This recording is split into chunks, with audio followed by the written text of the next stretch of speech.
Olá, gente interessante, está para começar. Hoje nós recebendo o pastor Vanderlei Melo, nós vamos falar aquela trajetória que a gente tem feito entre diferenciação de espiritualidade e religiosidade. Nós vamos conhecer um pouquinho de Assembleia de Deus. Não saia daí, voltamos já já para começar um programa que está muito recheado de novidade.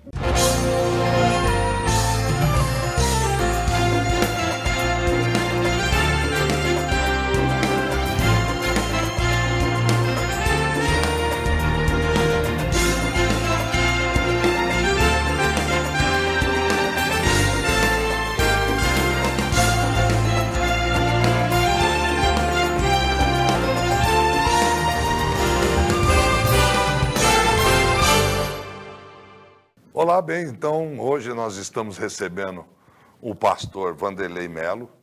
Ele é presidente da Igreja Assembleia de Deus.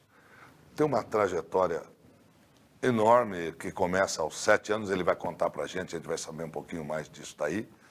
Ele casou-se aqui, tem 3 filhos, e ele também estudou, fez doutorado em divindades. Ele também é uma coisa interessante, ele é juiz arbitral. Não é a pauta da palestra de hoje, da nossa entrevista, mas nós vamos querer saber um pouquinho disso. E também é bacharel em teologia e de direito, de onde veio todo esse conhecimento do doutorado de divindade. Pastor, muito obrigado pela sua presença. É um prazer, doutor Cassis, estar aqui com o senhor. Muito bem, muito obrigado. Pastor, a minha família, ela tem origens diversas, né? Nós viemos de origem evangélica, que é da parte da minha mãe. A parte do meu pai tem tradição ortodoxa. Certo. E quando é muito comum nos povos, sempre acaba adotando a religiosidade do varão de família, do chefe de família. Normalmente isso acontece assim. Não é mesmo? Mas tem algumas religiões que pregam exatamente o inverso. Que a pessoa, para se casar, ela tem que já se converter, e seja o homem ou a mulher. Sim, né? Sim, há quem assim ensine. A gente sabe que a evangelização vem para o Brasil através da Igreja Batista, que a igreja aparece, ela é oriunda da Igreja Cristã Romana, né? Perfeito. Que daí surgem as outras ramificações da ortodoxa, as próprias dissidências cristãs vão acontecer depois, mais tarde. Mas como que acontece a separação da igreja evangélica da cristã? Da Igreja Católica propriamente. Dito, né? Veja bem, isto sucedeu através da Reforma. A Reforma, ela trouxe pensamentos, por exemplo, pentecostais e não pentecostais, né? Os tradicionais e os que vieram para trazer esse movimento evangelístico aonde se prima pela operação dos dons espirituais. Isso começou, por exemplo, na Alemanha, com o advento de Lutero. E Lutero, então, se tornou o epicentro desses movimentos, dando o surgimento para o desligamento do pensamento de Lutero, do pensamento que era a manutenção com toda a sua vivacidade, que é até hoje, a Igreja Católica. O segmento religioso pentecostal, ele normalmente enfatiza o derramamento do Espírito Santo no dia de Pentecostes em Jerusalém, que é exatamente o início da igreja cristã, quando o Senhor Jesus Cristo, ele ressuscitou. Então, ele esteve com os discípulos durante 40 dias para orientar os discípulos no tocante à missão que eles teriam pela frente, de levar o Evangelho, que ele havia estado com eles por 3 anos, a 3 anos e meio aproximadamente, para ensiná-los sobre a fundação e a edificação da igreja cristã. Naquele momento, nós tínhamos 2 correntes religiosas, que eram o judaísmo e os saduceus, composta pelos saduceus e pelos fariseus, né? Então, os fariseus, na verdade, eles acreditavam na ressurreição de pessoas, enquanto que os saduceus, eles não acreditavam na ressurreição. Então, essas duas correntes é que delineava o judaísmo daquela época.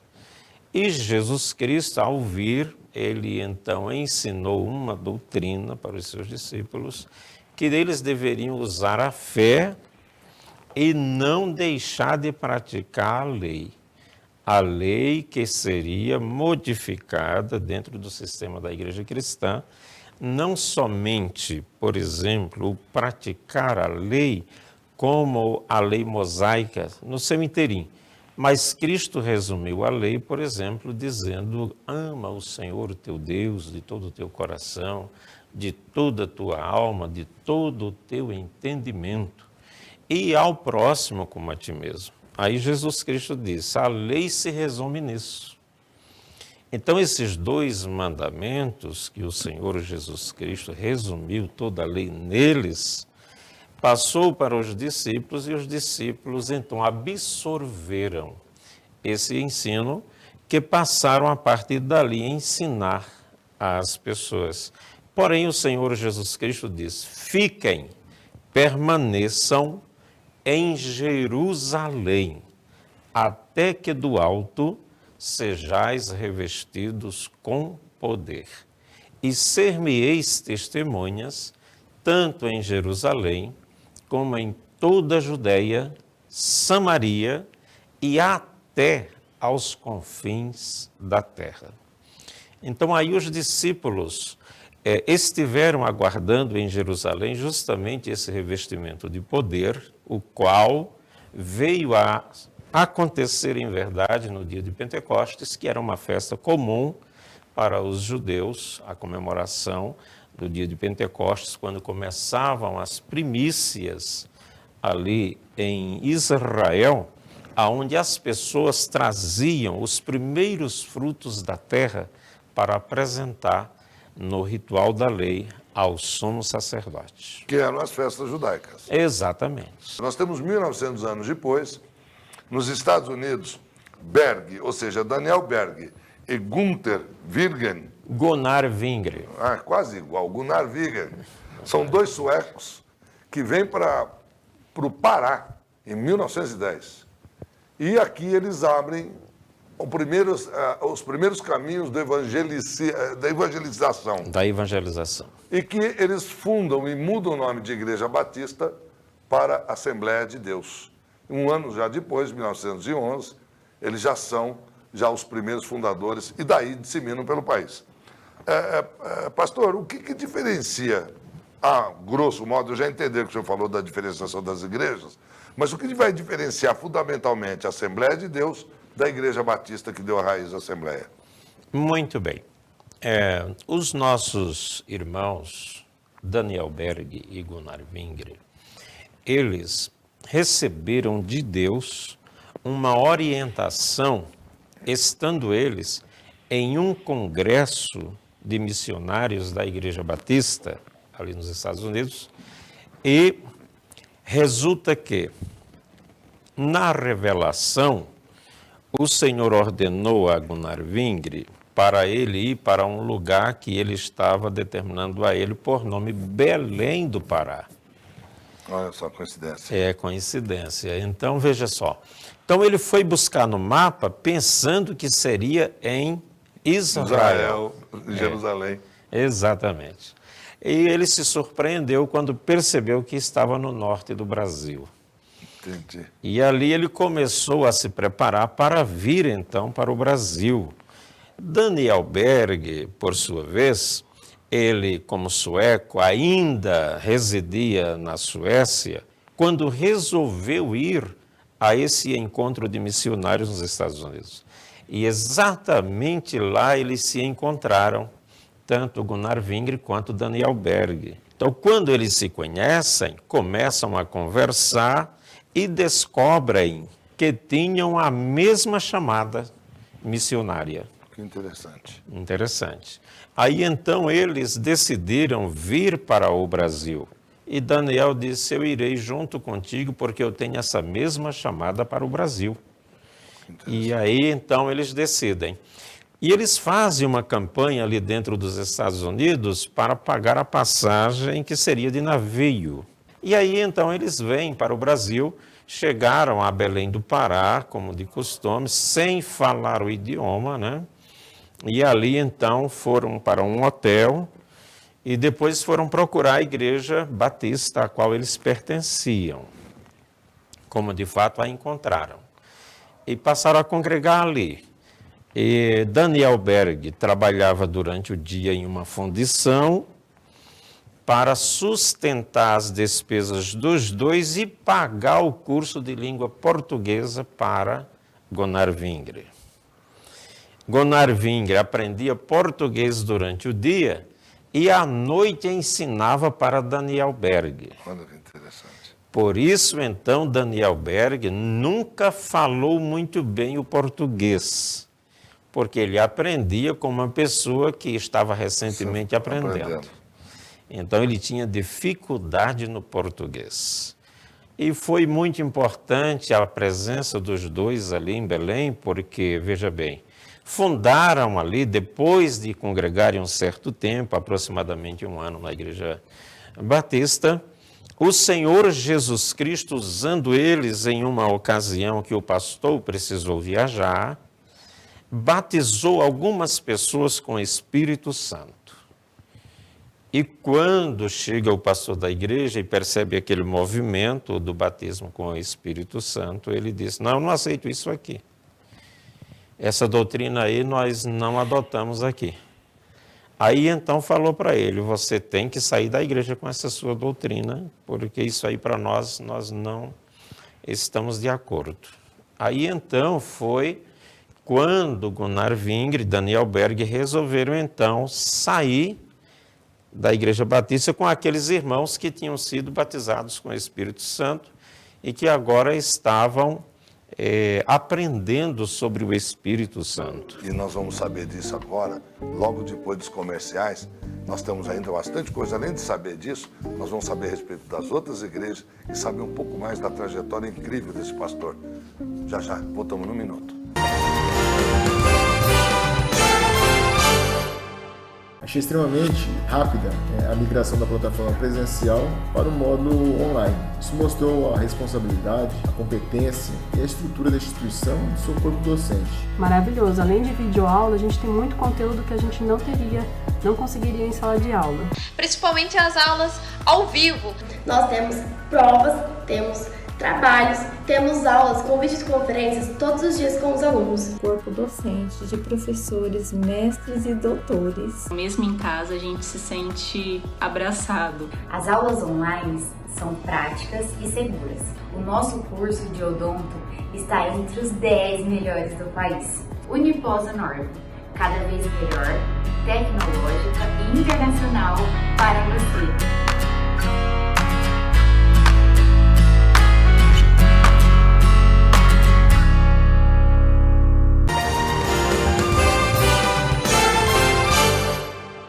Olá, estamos de volta, hoje recebendo o pastor Vanderlei Melo. Nós estamos falando da evolução do início da Igreja Assembleia de Deus aqui no Brasil, uma história bastante interessante. Pastor, então, eles saem da Igreja Batista, então, por não concordar com aquelas tradições que a Batista tinha, aliás, foi o contrário, a Batista que não... E o que eram essas tradições que não eram concordadas, que eles não concordaram? O que marcou efetivamente a Assembleia de Deus para criar esse diferencial deles saírem? Olhe, o que ocorre é que a Igreja Batista é uma igreja maravilhosa. Tem um ensino muito pautado dentro da Bíblia Sagrada. É uma igreja muito boa. Porém, eles não adotam o pentecostalismo. Eles são tradicionais.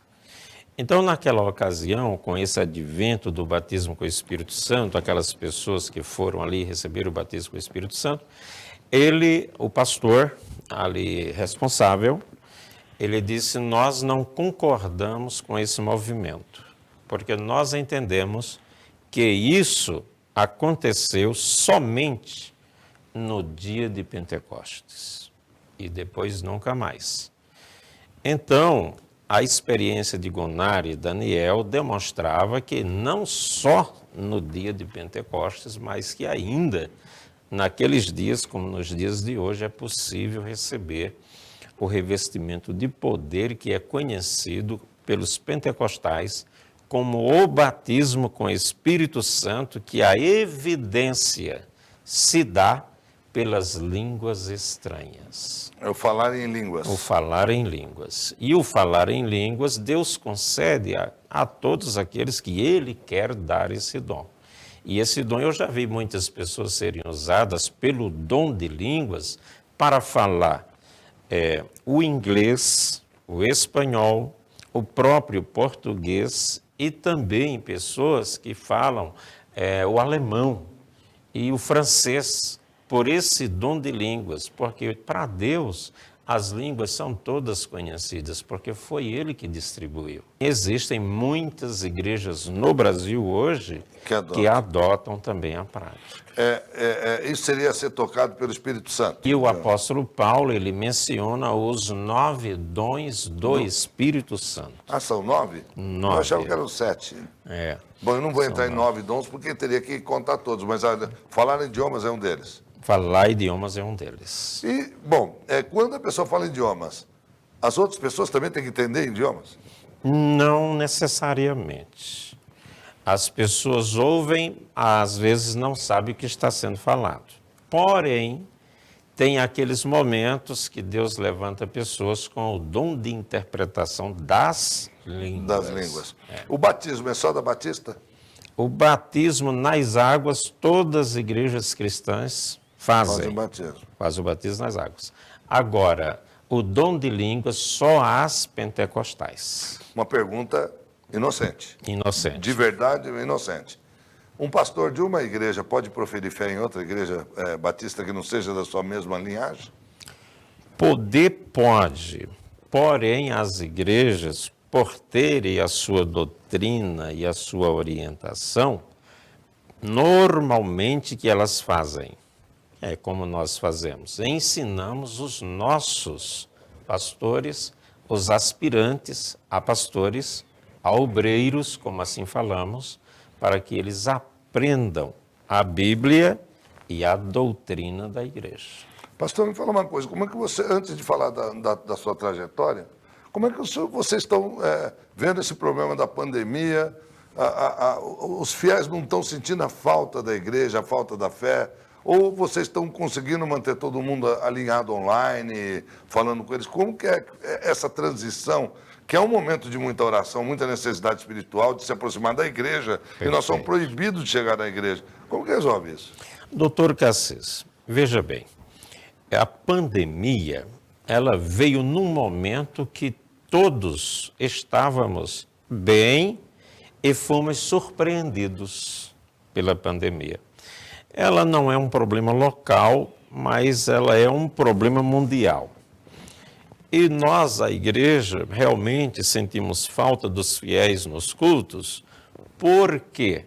Porque quando estamos todos juntos, somos motivados e orientados, isso é bíblico, para podermos contribuir voluntariamente e espontaneamente com a igreja, pois a igreja, além dela trazer para nós o que é espiritual, ela precisa do que é material. Certo. Perfeito? Claro. Então é muito importante a presença da igreja no templo. Muito importante. Porém, nós estamos nos adequando a toda a situação da pandemia e estamos fazendo as lives para não perder o contato com os nossos membros e para estarmos orientando-os. E os nossos irmãos e irmãs que estão frequentando os nossos cultos nesse momento da pandemia estão colaborando, usando a máscara. Nós temos ali na igreja o álcool em gel para que as pessoas usem ao chegar. Distanciamento social. Distanciamento social de 1,5 m a 2 metros. As poltronas estão todas marcadas com esse distanciamento. entre 1,5 m e 2 metros, para que as pessoas possam sentar nesse espaço sem ter o contato direto com a outra pessoa. Me fala, onde são realizados os cultos aqui em Rio Preto, pastor? Aqui em São José do Rio Preto, a nossa igreja matriz, ela fica na Rua São Paulo, 1145, no Jardim Paulista. É aqui em cima, aqui perto da Boa Vista, aqui para cima da Boa Vista? É um pouquinho ali para cima do Cristo.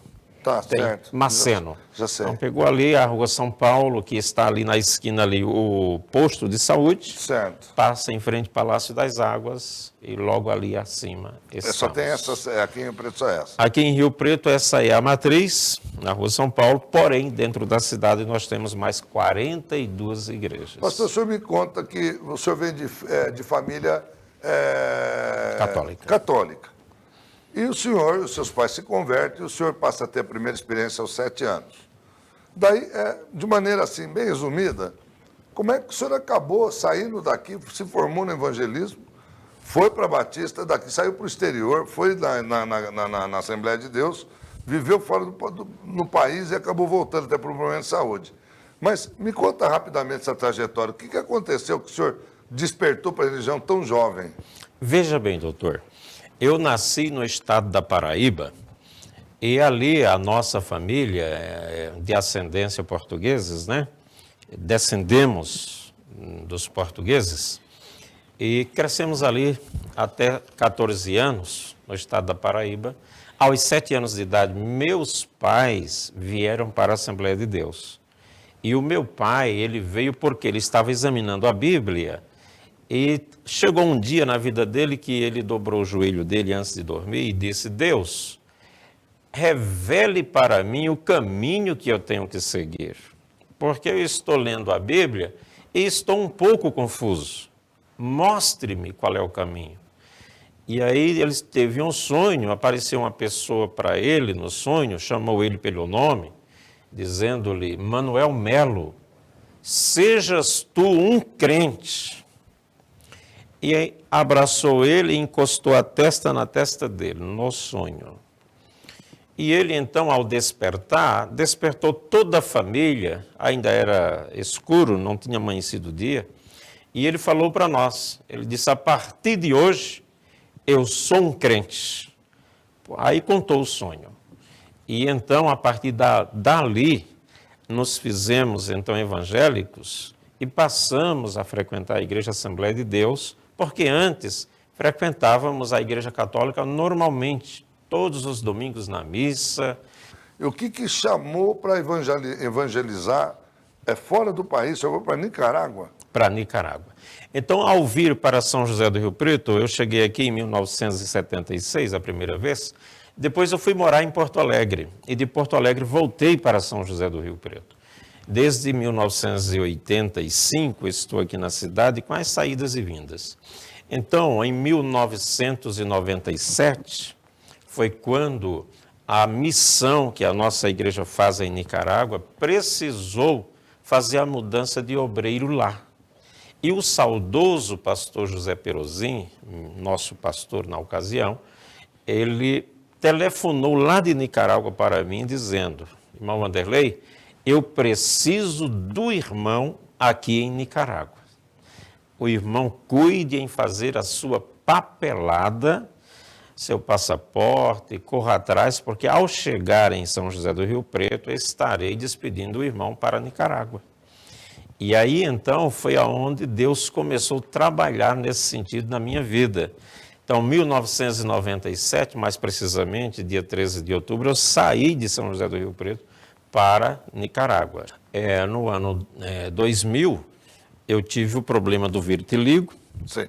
E também estava me dando outros tipos de problemas na saúde. O saudoso pastor José Perozin, ele me ligou no ano 2001, ao saber que eu não estava muito bem, e me chamou para regressar ao Brasil. Pastor, eu tenho mais 1000 perguntas para fazer. Inclusive, queria saber da sua divindade, do doutorado em divindades. Queria saber do juiz arbitral, inclusive das outras religiões que nós gostaríamos de falar a respeito das outras igrejas que também tiveram sua diferenciação, assim como a adventista, a Internacional da Graça, a Quadrangular, enfim, a Universal e tantos.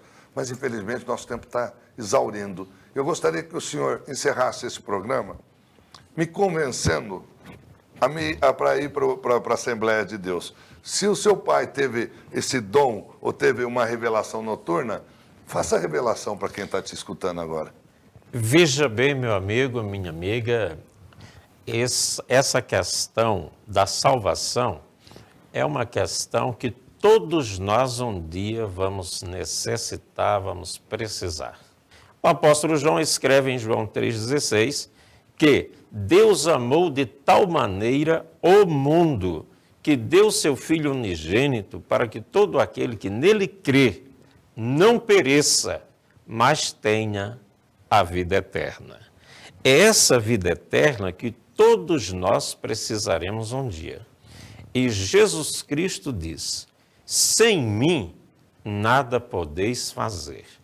Então, crendo em Jesus, observando seus mandamentos, eu diria para você, aceite Jesus Cristo como seu Salvador, faça parte, não só da Assembleia de Deus, mas de uma igreja evangélica, na qual você se sinta bem, e venha, junto conosco, caminhar em direção aos céus.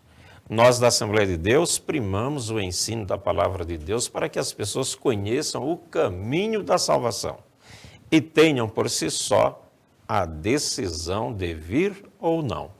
Se você desejar ter esta salvação e caminhar conosco, será um prazer. Estaremos sempre à sua disposição, ali no templo, na rua São Paulo, 1145, para lhe ajudar a ter a salvação que um dia você vai precisar. Que Deus lhe abençoe. Que Pastor, Deus lhe abençoe. Amém.